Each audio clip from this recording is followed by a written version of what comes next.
Chapter 18. When Jesus had spoken these words, he went forth with his disciples over the brook Kidron, where was a garden, into the which he entered and his disciples. And Judas also, which betrayed him, knew the place, for Jesus ofttimes resorted thither with his disciples.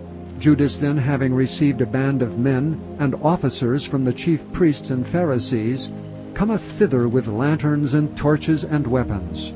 Jesus therefore, knowing all things that should come upon him, went forth and said unto them, Whom seek ye? They answered him, Jesus of Nazareth. Jesus saith unto them, I am he. And Judas also, which betrayed him, stood with them. As soon then as he had said unto them, I am he, they went backward and fell to the ground. Then asked he them again, Whom seek ye? And they said, Jesus of Nazareth. Jesus answered, I have told you that I am he. If therefore ye seek me, let these go their way. That the saying might be fulfilled which he spake, Of them which thou gavest me have I lost none. Then Simon Peter, having a sword, drew it, and smote the high priest's servant, and cut off his right ear. The servant's name was Malchus. Then said Jesus unto Peter, Put up thy sword into the sheath. The cup which my Father hath given me, shall I not drink it? Then the band and the captain and officers of the Jews took Jesus and bound him, and led him away to Annas first, for he was father-in-law to Caiaphas, which was the high priest that same year. Now Caiaphas was he which gave counsel to the Jews, that it was expedient that one man should die for the people. And Simon Peter followed Jesus, and so did another disciple. That disciple was known unto the high priest, and went in with Jesus into the palace of the high priest. But Peter stood at the door without. Then went out that other disciple, which was known unto the high priest, and spake unto her that kept the door, and brought in Peter. Then saith the damsel that kept the door unto Peter, Art not thou also one of this man's disciples? He saith, I am not. And the servants and officers stood there, who had made a fire of coals, for it was cold, and they warmed themselves. And Peter stood with them, and warmed himself. The high priest then asked Jesus of his disciples, and of his doctrine. Jesus answered him, I spake openly to the world. I ever taught in the synagogue, and in the temple, whither the Jews always resort, and in secret have I said nothing. Why askest thou me? Ask them which heard me, what I have said unto them. Behold, they know what I said. And when he had thus spoken, one of the officers which stood by struck Jesus with the palm of his hand, saying, Answerest thou the high priest so? Jesus answered him, If I have spoken evil, bear witness of the evil. But if well, why smitest thou me? Now Annas had sent him bound unto Caiaphas the high priest. And Simon Peter stood and warmed himself. They said therefore unto him, Art not thou also one of his disciples? He denied it, and said, I am not. One of the servants of the high priest, being his kinsman, whose ear Peter cut off, saith, Did not I see thee in the garden with him? Peter then denied again, and immediately the cock crew. Then led they Jesus from Caiaphas unto the hall of judgment, and it was early, and they themselves went not into the judgment hall, lest they should be defiled, but that they might eat the Passover. Pilate then went out unto them and said, What accusation bring ye against this man? They answered and said unto him, If he were not a malefactor, we would not have delivered him up unto thee. Then said Pilate unto them, Take ye him and judge him according to your law. The Jews therefore said unto him, It is not lawful for us to put any man to death, that the saying of Jesus might be fulfilled, which he spake, signifying what death he should die. Then Pilate entered into the judgment hall again, and called Jesus, and said unto him, Art thou the King of the Jews? Jesus answered him, Sayest thou this thing of thyself, or did others tell it thee of me? Pilate answered, Am I a Jew? Thine own nation, and the chief priests have delivered thee unto me. What hast thou done? Jesus answered, My kingdom is not of this world. If my kingdom were of this world, then would my servants fight, that I should not be delivered to the Jews. But now is my kingdom not from hence. Pilate therefore said unto him, Art thou a king then? Jesus answered, Thou sayest that I am a king. To this end was I born, and for this cause came I into the world, that I should bear witness unto the truth. Every one that is of the truth heareth my voice. Pilate saith unto him, What is truth? And when he had said this, he went out again unto the Jews, and saith unto them, I find in him no fault at all. But ye have a custom that I should release unto you one at the Passover. Will ye therefore that I release unto you the King of the Jews? Then cried they all again, saying, Not this man, but Barabbas. Now Barabbas was a robber.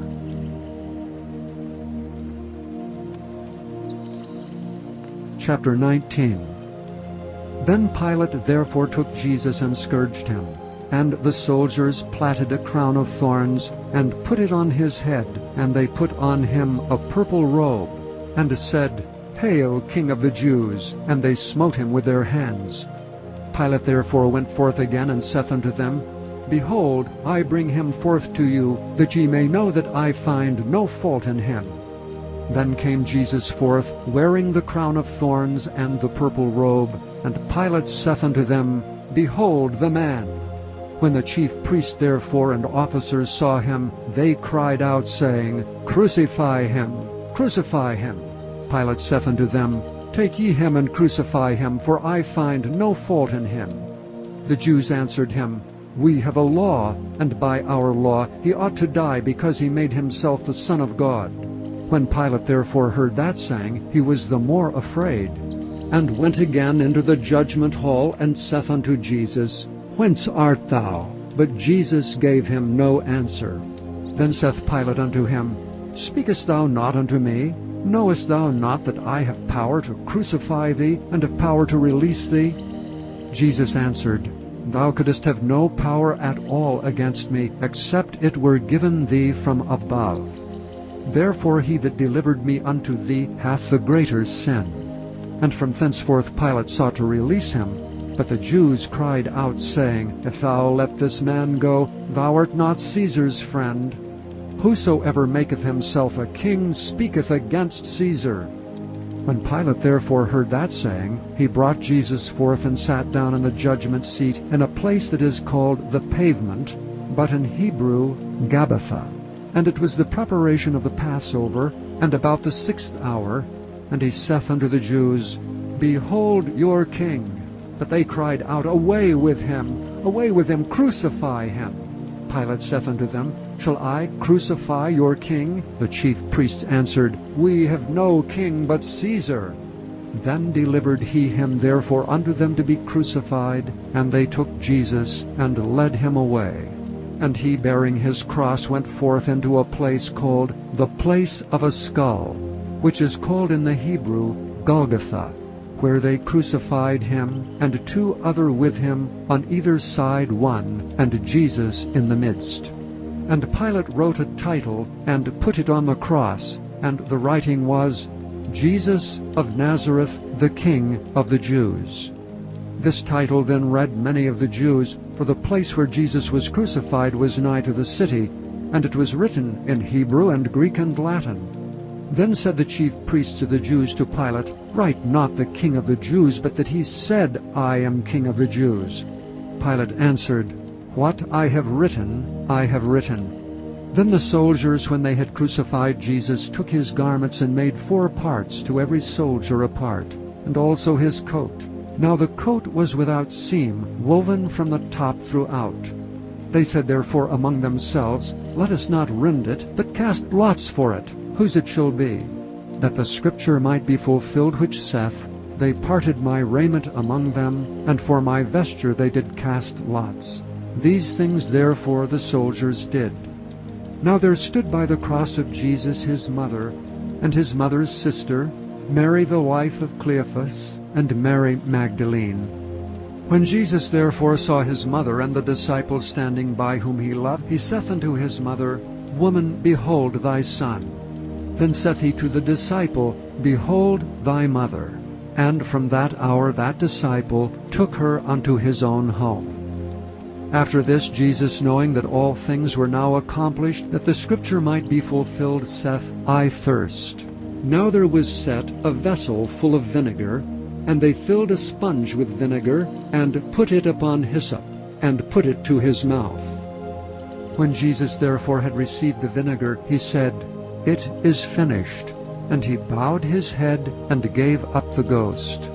The Jews therefore, because it was the preparation, that the bodies should not remain upon the cross on the Sabbath day, for that Sabbath day was an high day, besought Pilate that their legs might be broken, and that they might be taken away.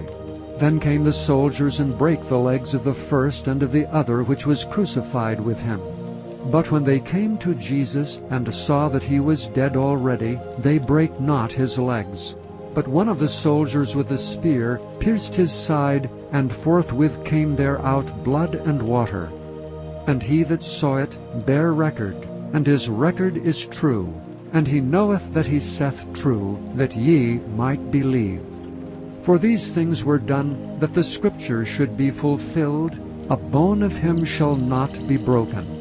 And again another Scripture saith, They shall look on him whom they pierced.